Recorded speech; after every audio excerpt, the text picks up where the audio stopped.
All righty. Moving right along. The regular agenda, councilmen and women, I'm going to let Kevin here in just a minute make a couple of notes, but on Tammy Bentley.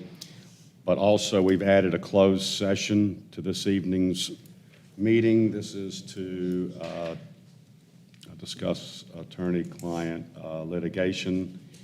So just be aware, this was a last-minute request. So do I have a motion to approve the regular agenda? So moved. Do I have a second? Second. Any discussion? Albert? Aye. David? Aye. Melissa? Aye. Doug? Aye. And Pete? Yes. Okay. Now, consent agenda, the ARP resolution, the High Country Park Dance, tax release refund 2021-03. Do I have a motion to approve consent agenda? So moved. Do I have a second? Second. Okay. Albert? David? Aye. Melissa? Aye. Doug? And Pete? Yes. Okay. Consent agenda is approved. Ladies and gentlemen, during your public comments, if you would like to make comments, you would need to come over here and sign up with Hillary. Give her your name, address, and anything else you request. And if you would like to speak, that would be for 3 minutes. Now, there are 2 sessions on here for public hearing. One is the North Carolina DOT land purchase, and the other is the short-term rental ordinance change. That's a public hearing, so if you want to speak on those 2 items, you will wait and speak at that time during the public hearing. So do we have anyone that would like to speak in the normal public hearing for 3 minutes? Okay. Moving right along. We have a presentation this evening from Morium. Is that correct? Or Morum. Okay. And we really greatly appreciate these ladies being in attendance and better able to educate us on and our citizens on what they are doing. So I will turn it over to Brittany Bond. Yes. Brittany, if you would, please step up to the mic. All 3 of you may come at once. Okay, thank you. Good evening, Mayor and council members. My name is Anne Marie Yates. I'm a resident in Boone, and I am going to introduce these ladies to you and give you a brief history of what we're doing. I became passionate about an inpatient hospice care facility in the High Country many, many years ago when I adopted 2 children who had a grandmother that was in a nursing home. And it was very sad to me to take them to visit her because it was in a nursing home and it wasn't a great setting for kids.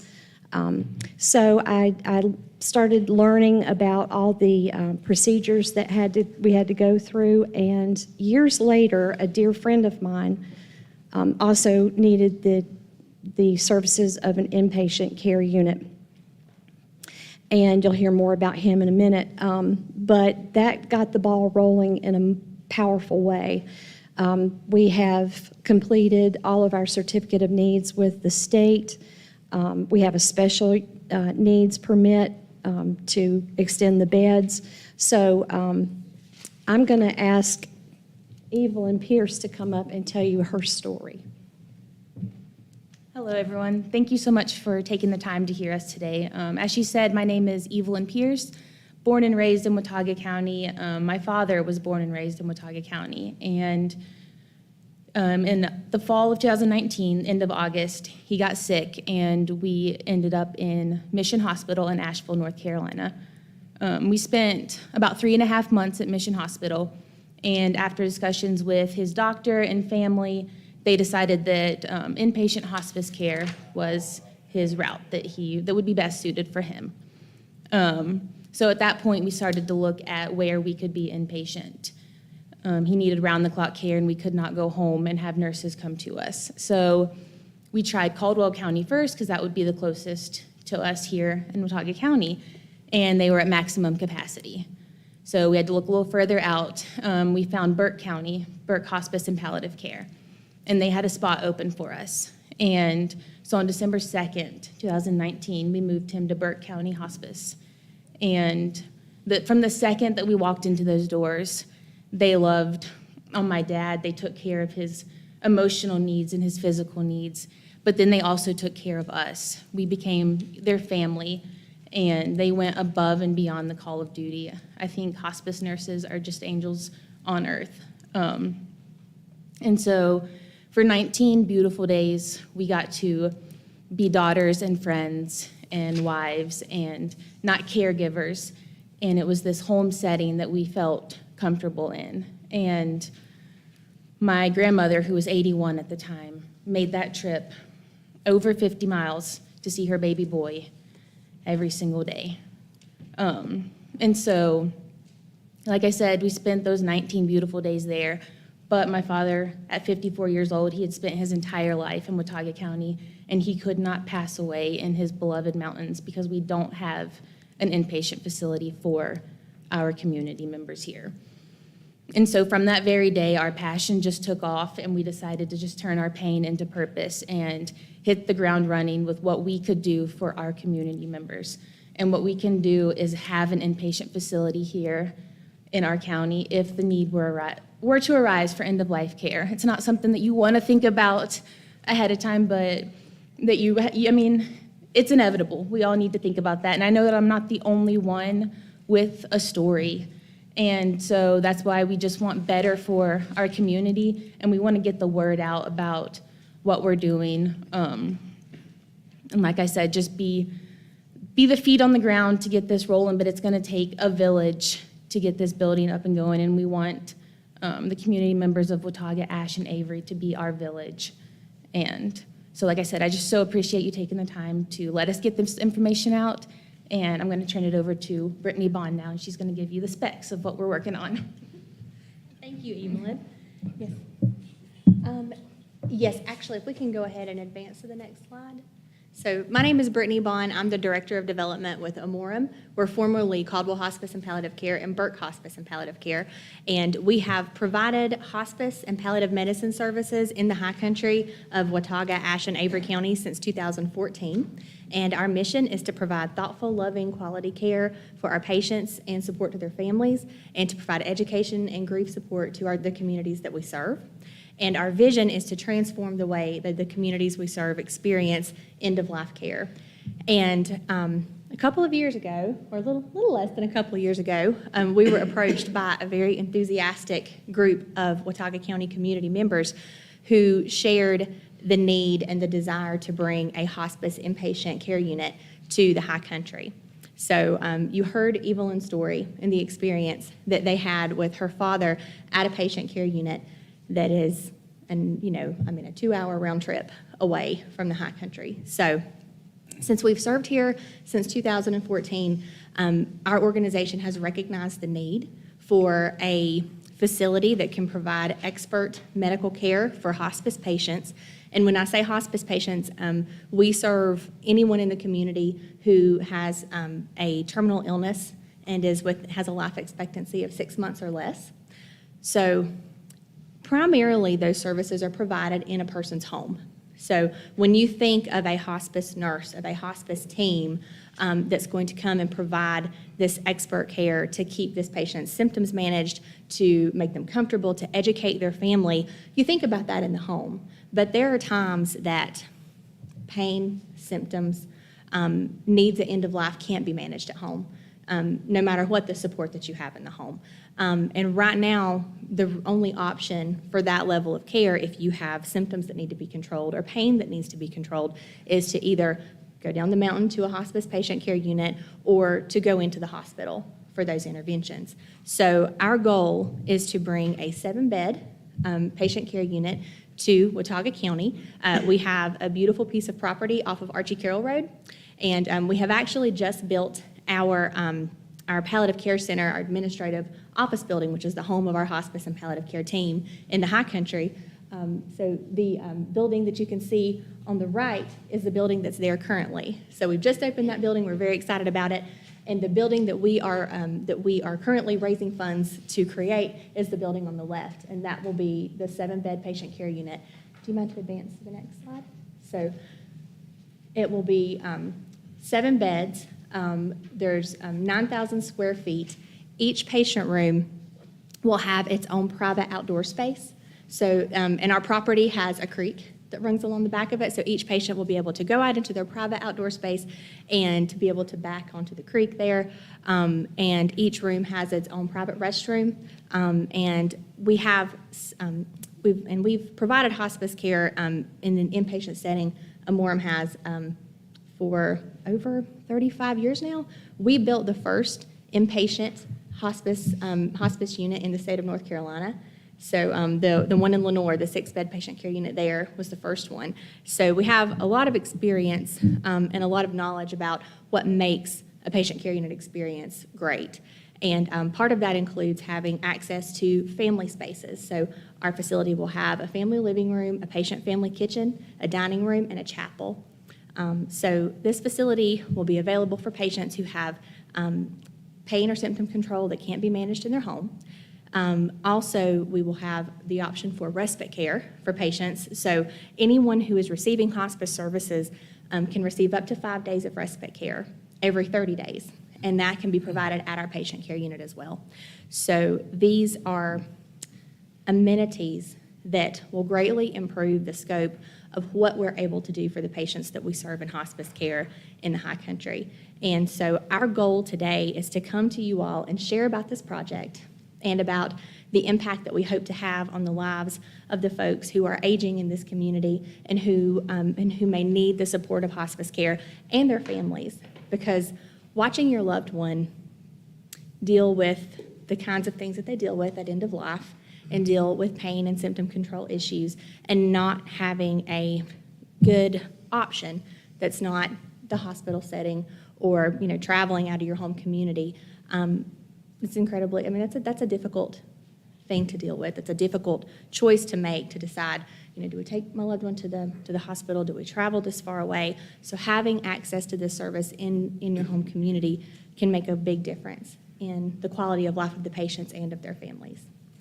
And as we continue to grow and to serve more patients, we just see the need for this service increasing.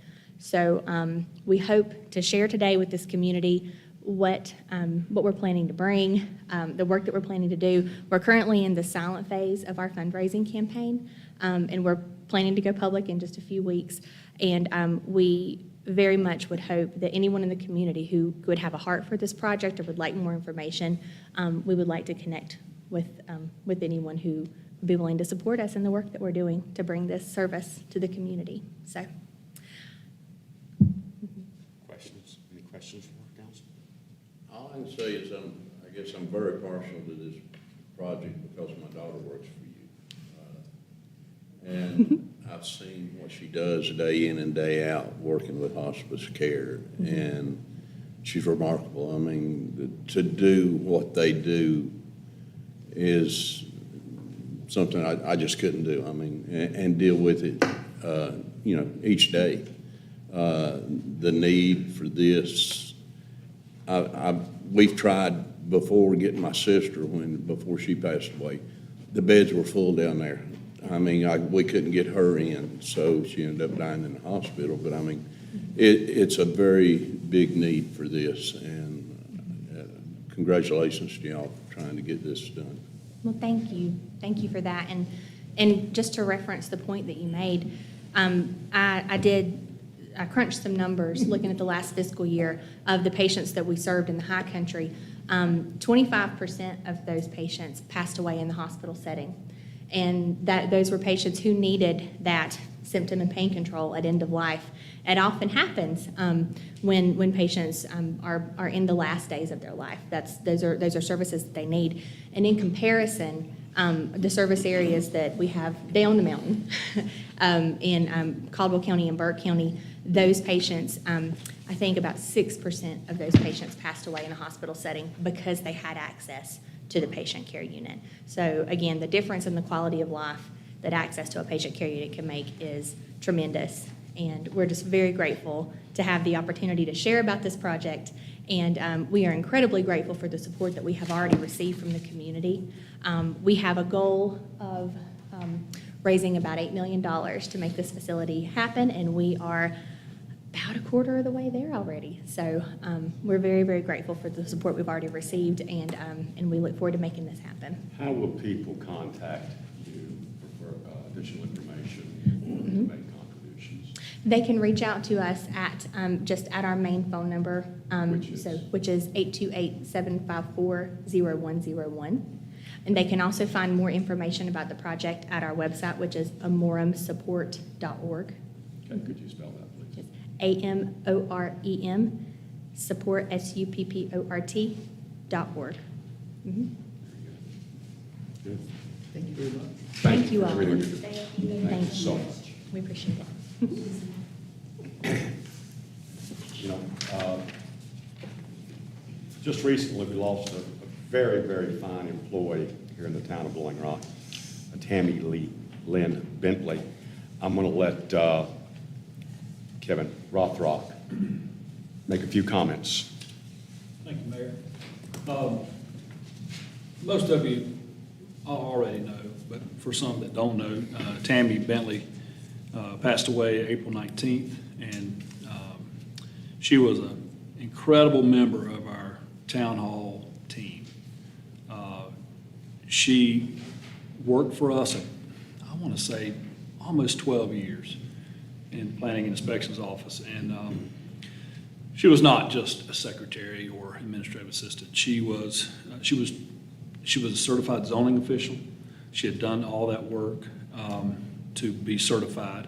She was a real estate agent. She was a broker. Many people don't know that. That's why she knew so much. And if you could not get the answer from Tammy, there probably was not an answer to be found. She knew everyone. She knew everything about the town. She was just a great, dedicated employee and just a great friend. In fact, she took care of our animals when we were gone on vacation. She lived right down the road from me. And so if you don't mind, we could have a moment of silence for Tammy and her husband Stan and her daughter Megan and her son Lucas during this time. Appreciate it.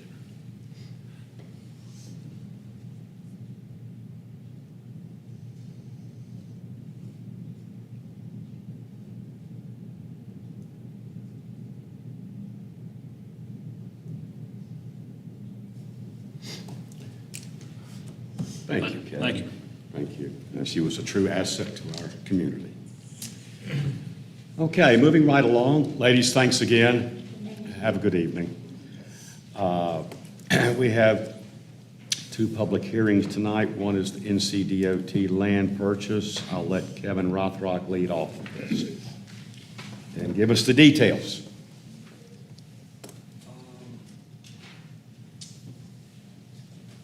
Honestly, don't have those details. This may be where Shane comes in. You want me to? Yeah. Okay. I'm here. There you go. Oh, my gosh. Voice from above. I'll go to church Sunday. Is it a full house? Is what I'm asking. Is all the seats taken? Go for it, Shane. You've got. All right. Perfect. So this public notice is, and let me know if you can hear me if I'm talking too loud or not loud enough. You woke us up, Shane.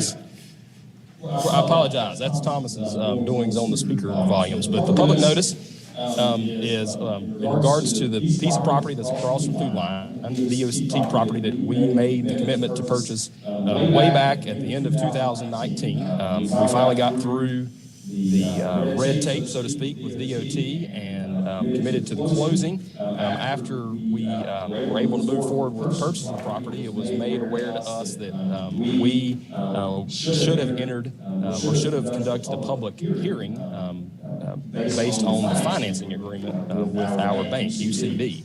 You all have already approved purchasing the land, you purchased the financing package that's in place, but we simply did not have a public hearing, which was the last step to satisfy the financing package, again, for UCB, the bank of our choice. And if you recall, we went through the bidding process, and that was the low bid. The purchase of the property is $442,250. Interest rates, I don't have in front of me, 1.2 something, 1.3. Annual cost is around $48,000, I think 48,200, right at 480 some thousand and change total. I think I can say about 40,000 in interest total within that. So interest rate's very low. This is simply just a public hearing to allow anyone a chance to speak, and then after that, if you all will make a motion to accept the financing package as you did previously, then we'll close the public hearing and move on with the purchase of the property. Council? Comments? Questions for Shane? Make a motion, we open the public hearing. Thank you. You're quick tonight. We have a motion to open the public hearing. Is there anyone in the audience that would like to speak on the financing of this piece of property for the town of Blowing Rock? Okay. Do I have a motion to close the public hearing? Second. Okay. All those in favor? Aye. Okay. Public hearing is closed. Do I have a motion? To approve the financing offered by the lender, moving forward with the purchase of the property from DOT. Moved. Second. Any further discussion? Albert? David? Aye. Melissa? Aye. Doug? Aye. And Pete? Yes. Okay. Moving right along. Okay, this next one is short-term rental ordinance change. Mr. Rothrock. Okay. We're not going to have Shane back on here, are we? All right, thank you, Mayor. Mayor and council, recently, North Carolina Court of Appeals case decided that the North Carolina General Statutes prohibits communities from requiring permits or registrations for short-term rental uses. Involved in this case was the city of Wilmington, which had a permitting requirement to register short-term rentals in the city and also required a lottery for those property owners who wished to rent their property. The lottery process was to limit the number of short-term rentals by a distance requirement. And both of these processes were deemed invalid by the North Carolina Court of Appeals. In response, our town attorney recommends we stop requiring this type of permitting or registration that we currently do for short-term rentals and remove that language from the land use code.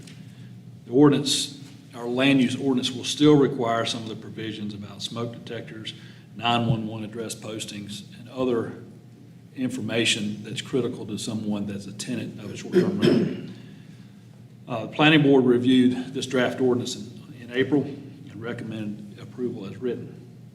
I've attached that draft ordinance, but before I get into details, I did put another draft in front of your space tonight that has one additional change. Alan and I spoke a little bit today about this change, and I'll highlight that here. In the first highlighted section in this draft, we take out the zoning permit language specific to short-term rentals in this case. And then in subsection G, anything related to revoking that permit. And then in the next section down, we strike that language related to short-term rentals permitted by right, or any documentation about this nonconformity. Strike that language. Section B is in green, and we added that today. Instead of listing this information on a permitting or a registration type form, We changed that to say that a local contact person or management company must be clearly posted in the dwelling unit, and that that person be responsible to respond to complaints or emergencies within 2 hours, which is what our code already says. So we don't care that we get a list of that. It should be posted somewhere pertinent in the rental unit so they can know who to contact. Alan and I talked a little bit more about this too, and there's, maybe the School of Government has had Adam Lovelady with the School of Government had a blog to summarize the court case and kind of the ins and outs of permitting and how short-term rentals are regulated in North Carolina. And there may be some language that would allow us to have a zoning permit, because short-term rental is a change in use, or is a use category in our zoning ordinance.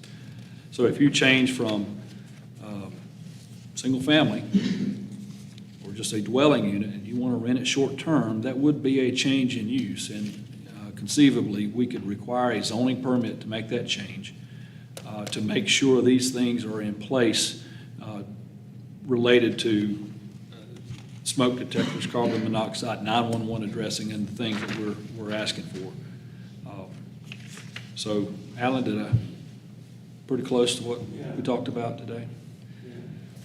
So the court case makes a distinction, and it seems to me that there's kind of a fine line, and it's going to turn on the facts, but there's a distinction between requiring registration, and registration makes it seem like more, it's somebody who's actually, an individual or individuals who own a piece of property having to register with the town, versus a zoning permit, which is really more related to just the use of the property in accordance with our zoning ordinance. So there's a distinction between the two, and sometimes it's a little hard to draw the clear line between the two, but clearly registration is prohibited.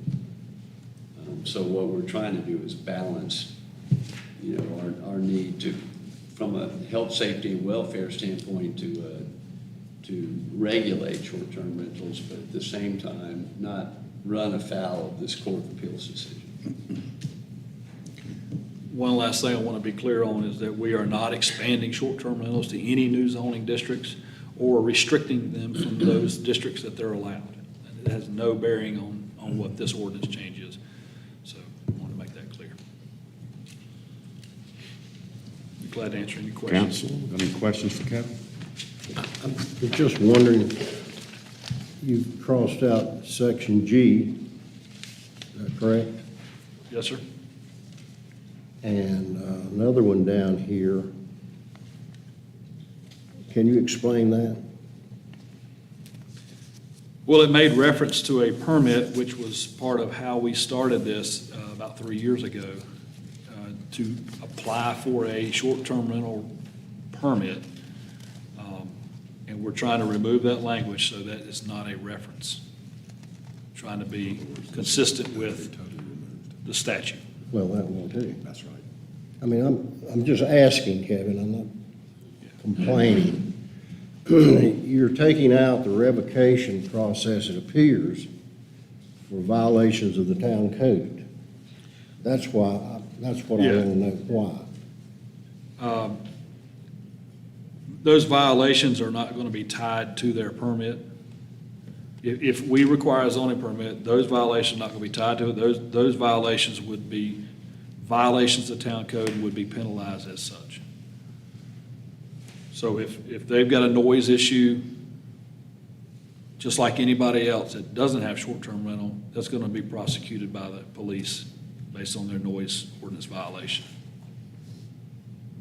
and not tied to a registration or permit. So I think you're saying to me this doesn't weaken the ordinance against people raising the roof about. Exactly, it does not, yes, sir.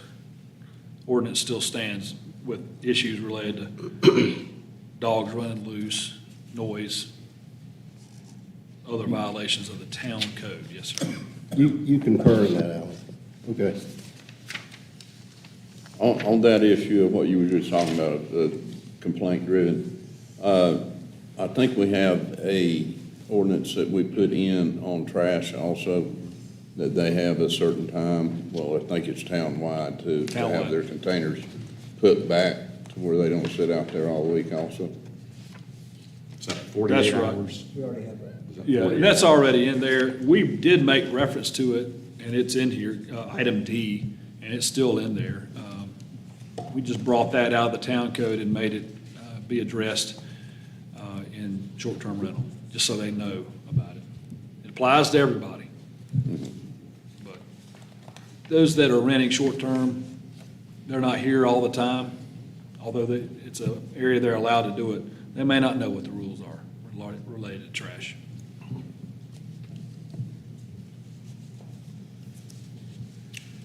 Do I have a motion to open the public hearing? So moved. Second? Second. All right. All right, those of you that would like to speak on this particular issue, if you would, go over, see Hillary, give her your name, address, and step up to the podium.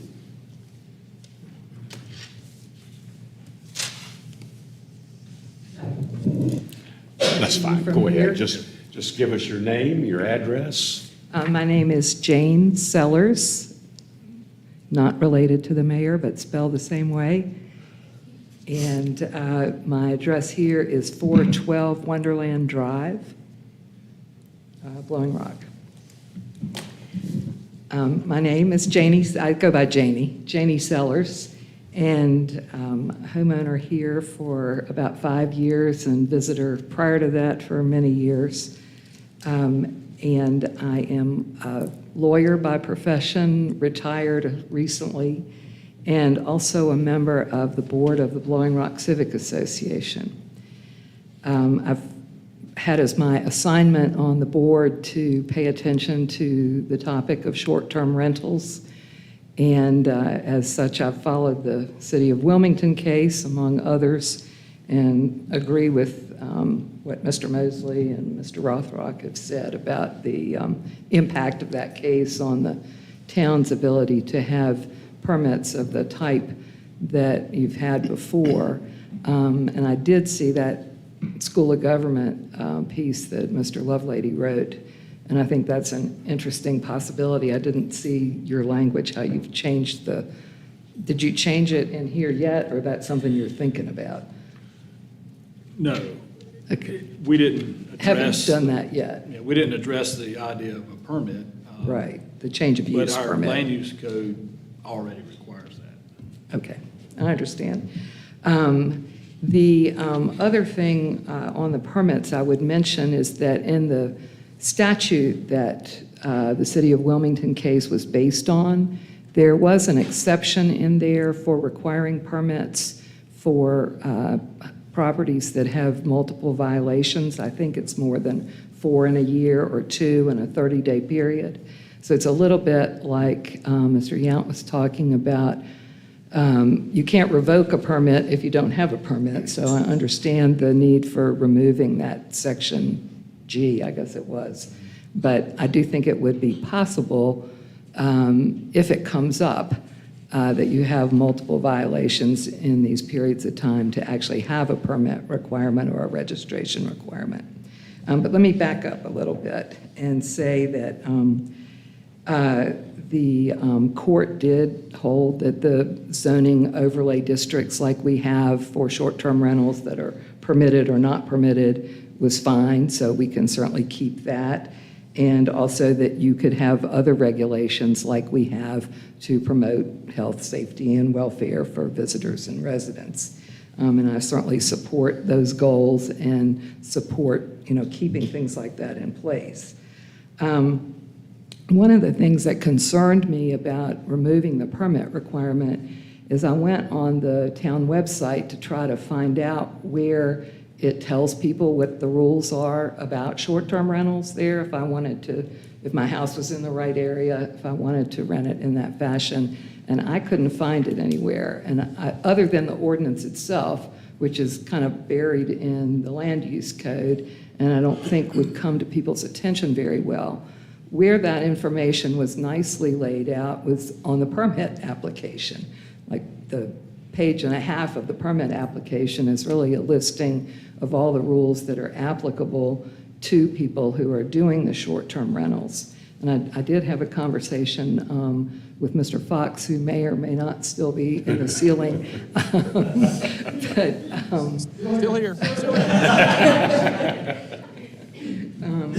About this, because it seemed like it would be a good idea in the absence of the interface with the town residents or Chatola, other places, that there would be an easily accessible spot where people can find out what the rules are, with a link, for example, to the Vacation Rentals Act, which is previously a copy was attached to the permit application. So that is actually one of my suggestions, and I don't know whether it requires a resolution or just putting it out here in these minutes, that that would be something I think would be worthwhile for the town to do. The other thing that form did was it required the naming of the local manager for the property. And as Mr. Rothrock was talking about earlier, having that information posted somewhere as opposed to just having a requirement that you have such a manager, I think would be helpful. I have seen one other proposed ordinance that required that information actually to be not just accessible inside the dwelling, but on the outside of the dwelling. So, for example, if the trash cans aren't taken in or the smoke detectors are going off and there's nobody there, no one has to get the police there to break into the house to find out what the name is, because it's not going to be on file with the town. So that was something that occurred to me as ways in which our current ordinance might be modified to compensate for the absence of the permit that we had before. So I guess I feel like with the increase in short-term rentals generally and the impact of this Wilmington case, which has nearly every town in the state that had a system like this examining their current ordinances, as well as the School of Government and maybe the League of Municipalities, all these other groups that worry about this kind of thing, studying the rules that people are using. And I'm not saying that we would need some of the ones that other places have. I've seen one where there was a specific short-term rentals ordinance about noise. And it sounds like we're fine on the noise front here. We don't really need to embed that in the short-term rentals ordinance. But it seems like a good time to undertake a study of what's out there and what is coming out there, so that maybe instead of just, picking things up one at a time, maybe a general review. I don't know if the planning board are the ones who might be supposed to do this, or Kevin's office, or I will say that the Civic Association would be happy to help out if you want to give us an assignment to do some surveying for you, that kind of thing. But that is my other suggestion, is to take advantage of this opportunity to think about this topic a little more comprehensively and, make sure the bases are being covered as well as possible within the constraints that the court has found the law imposes. And that, I think, is all I have to say, unless somebody wants to ask me a question, but thank you very much for your time. Any questions for Ms. Sellers? Thank you for your suggestion. Yes, Pete? Just a comment, I think that several of those suggestions would merit looking at, and maybe Kevin could, look at those and incorporate some of the things that Janie has mentioned, because I think they are very valid points. Thank you. Kevin, I'll be happy to give you a call. Thank you. Thank you. I'm going to clear my mind up on this. you're actually saying that we don't, or we're thinking about not having a list of what is short-term rentals? In other words, my neighbor may be a short-term renter and I don't know it till it happens. There won't be a list anywhere. I mean, I don't think you'll know, assuming your neighbor is in the right zoning area, I don't think that you will know that they're doing it unless you happen to see a lot of out-of-state cars parking, in their parking area.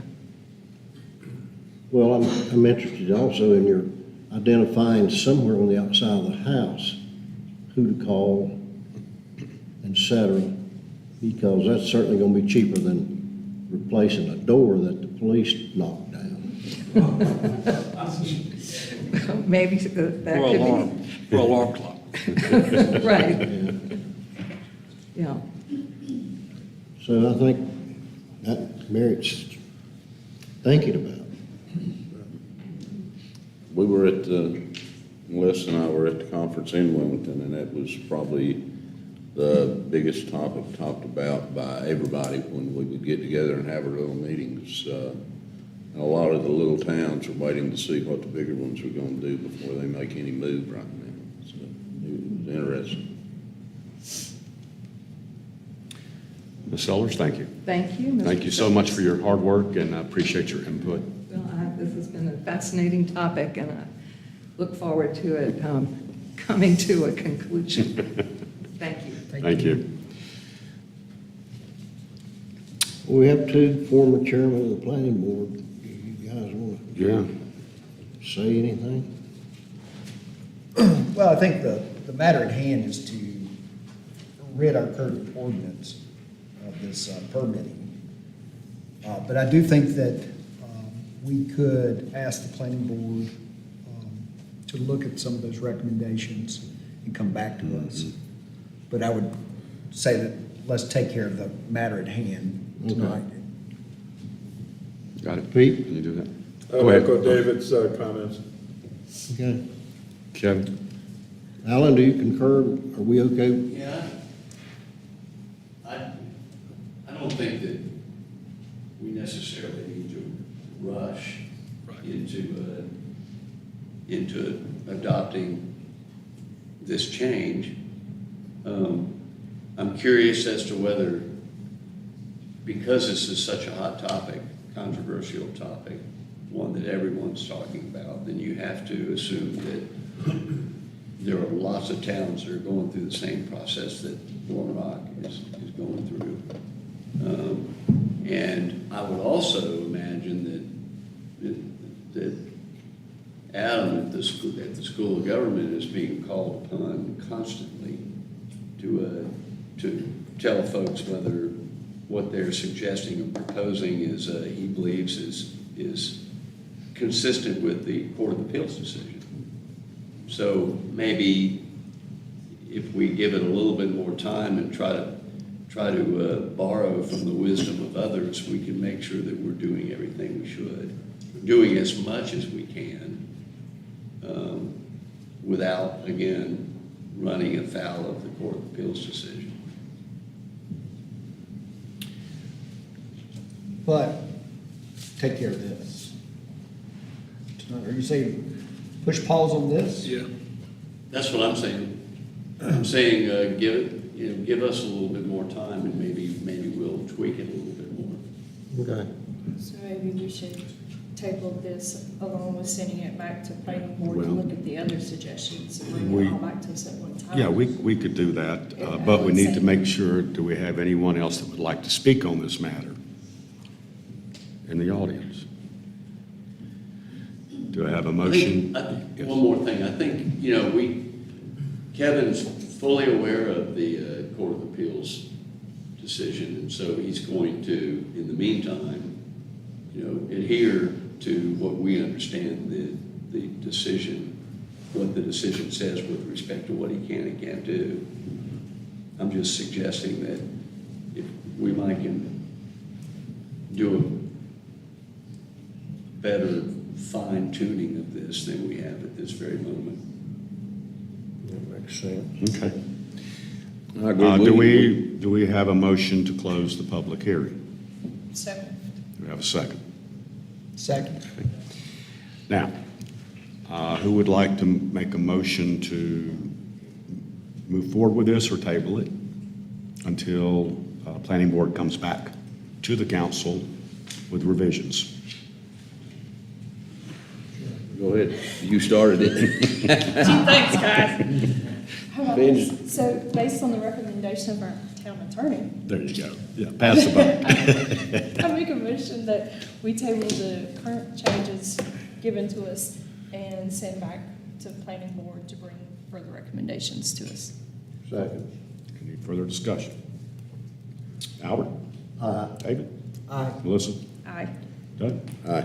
And Pete? Yes. Okay, so this issue is going back to the planning board and Kevin Rothrock Planning and Zoning to make additional improvements. Mayor Sellers, I Yes. just want to thank the planning board and Kevin for the work they've done so far on this.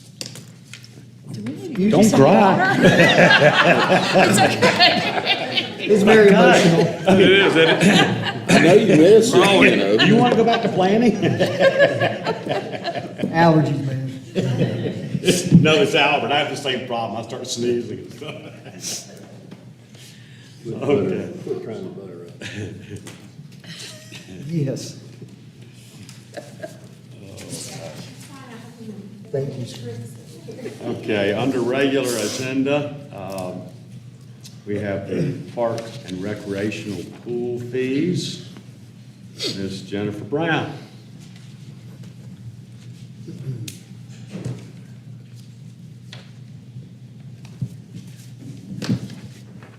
Good evening, Mayor and Council. Over the past few years, we have tried to gradually increase our pool fees for non-taxpayers to help offset the cost of the pool. We have not seen a significant increase, so we started looking at all of our pool pass fees for taxpayers and non-taxpayers. With the growing cost of goods and services, as well as the increase in hourly wages for employees, we are recommending that we increase and streamline pool fees to $35 per person for the season for taxpayers and $55 per person for the season for non-taxpayers. We have compared our fees to other pools in and around our area that are open to the public. We are significantly lower than all of them. I have attached a price comparison of Watauga Parks and Recreation and the YMCA in Banner Elk. It's really hard to find a pool only because we are the only public outdoor pool in the county, so we had to compare to what we have. So I think Kevin has a slide. I do. Maybe. There you go. So- You want to get, that's backwards. That's me. Next one? Keep going, yep. Okay. So as you can see up there, currently, it shows your resident and your non-resident pool fees. And we do it as in a family of. So if you have a family of 3 or 4, it's the same number. And then I will say this has been this way since as long as I've been here. And then if you have a family of 5, 6, 7, 8. And one of the reasons we're saying doing it per person is it's going to be harder for a family of 4 to come in and maybe say that these 2 are my children when they're really not their children. So hopefully by having individual pool passes for the family, we have to have their name, their address, have everything there with them. And then, so that's what we're doing when we put on the side over here, the proposed 35, it's just 35 per person. So as you can see what that looks like up there.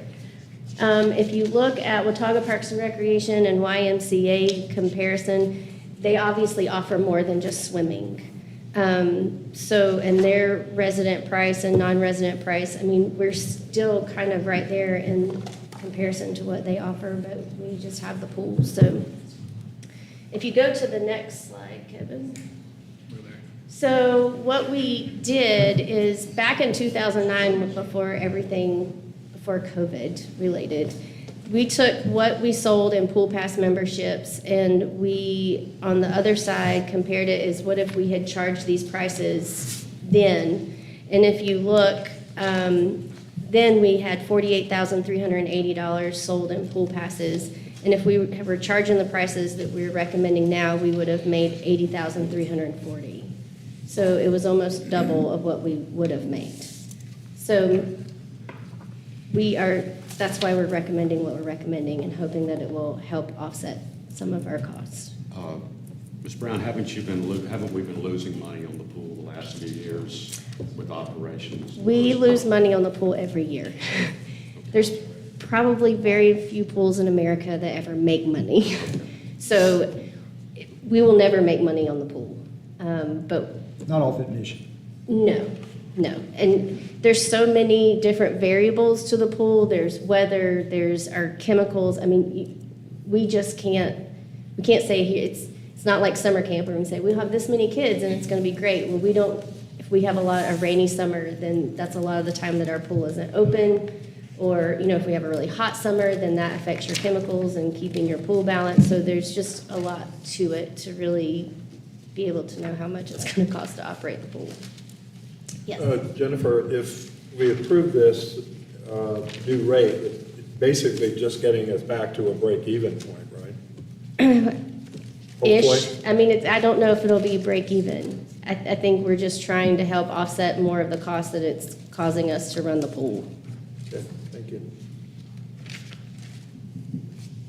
Council? Has this been incorporated into the budget recommendation?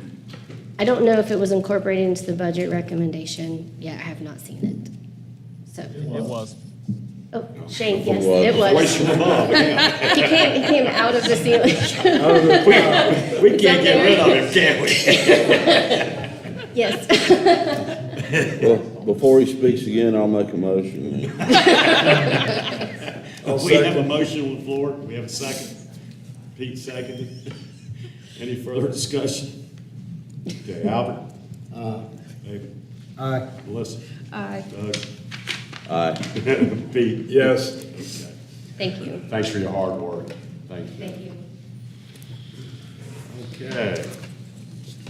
Parking Committee update. Chief Aaron Miller. Evening, Chief. Good evening, Mayor, Council. My update will be very brief. Our committee is still meeting. We have two different subgroups, as you know. One of the subgroups has finished with their work and has given us their recommendations. The other subgroup will be meeting again next week.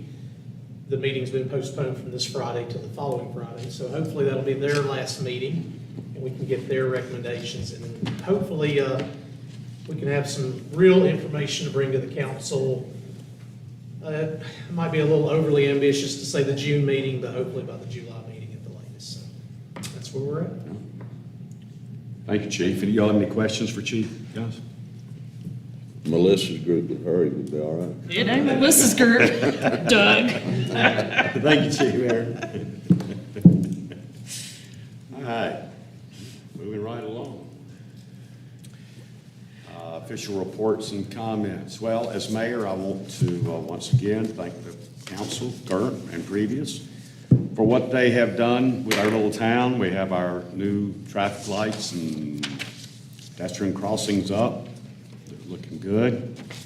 I think that Valley Boulevard, I've had nothing but positive comments on the way Valley Boulevard looks. The town's really greening up, it's looking great.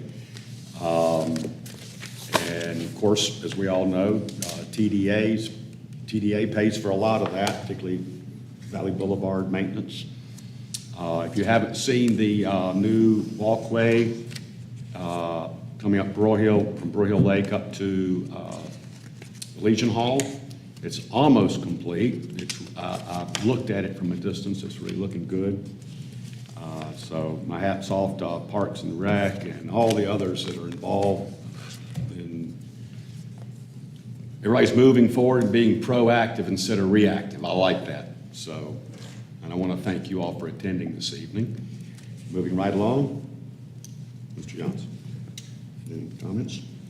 Well, I just want to invite everybody as a member, commander of the Legion Post, to our ceremony at the Rotary Pavilion on May 28th. That's Saturday at 11. And we're really proud to present Captain Lawton of South Dakota. He was in the top 10 of his graduating class at Annapolis. Served 27 active duty years in the U.S. Navy, every day of it a U.S. Navy SEAL. There are a few officers in the SEAL Corps, but he was one of them. Captain commanded 3 SEAL teams during his term. He got the Bronze Star, the Navy Cross 5 times. He's been everywhere, Iraq, Afghanistan. He now lives in North Carolina in Charlotte. His wife is from Charlotte, and he's going to speak. He's provided to us by the furniture family member, Hunt Broyhill, who is a big financial supporter of U.S. Navy SEALs.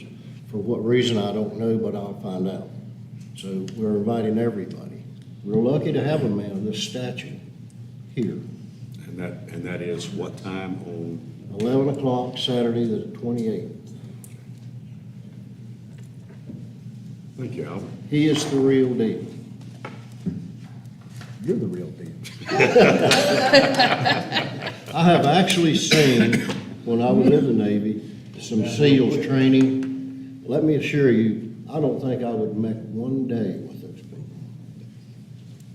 Not one. Thank you. I just want to say there's some new faces in the audience that we typically don't see, and I think a lot of them are some of our new board members. So I want to recognize them, and thank you for being here, and thank you for your interest and for serving. Very appreciative of that. The other thing I want to do is I want to recognize Ellie Nichols. Ellie has been an intern here at Town Hall and been shadowing Shane. And I'm really proud of Ms. Nichols. She's a really outstanding young lady. Ellie, raise your hand so everybody knows who you are. Ellie just found out that she got accepted to NC State, and she has a full ride scholarship too. Ooh, Ellie.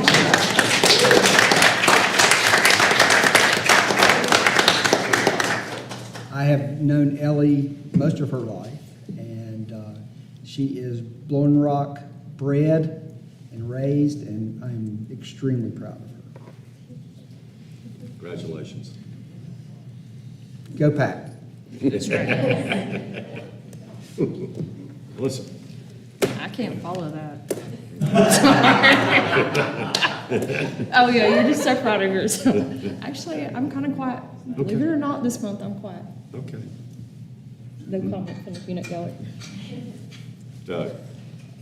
I echo David's remarks and just add that, like I said, Melissa and I have been in Wilmington at the conference, and we look forward with sharing a lot of things that we've heard down there. And like I said, it doesn't make much difference if you're a big town or a small town. We all seem to have the same problems right now. I will say I did see a side of Doug on that trip I didn't know existed. Pete. Thank you, Mr. Mayor. As a representative to the TDA board, we had our meeting May 3rd. We reviewed the proposed budget, which Nicole was nice enough to go through and give us a lot of information, more information than you probably would want to know, but I guess we'll be hearing a lot more about that when we go into budget workshops.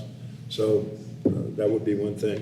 We also had a closed session, which was an employee review, so we can talk more about that the next meeting.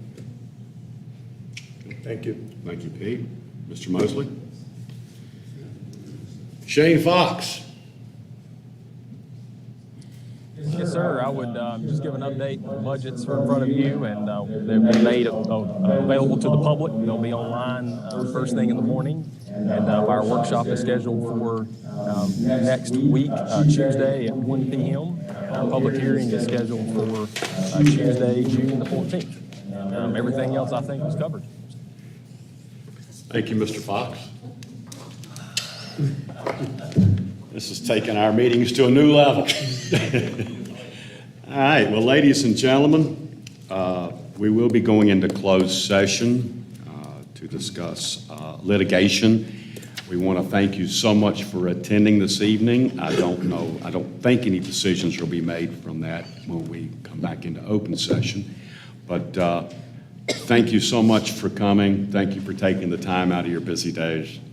And please let us know if there's anything that we can do for you. Okay? Thank you.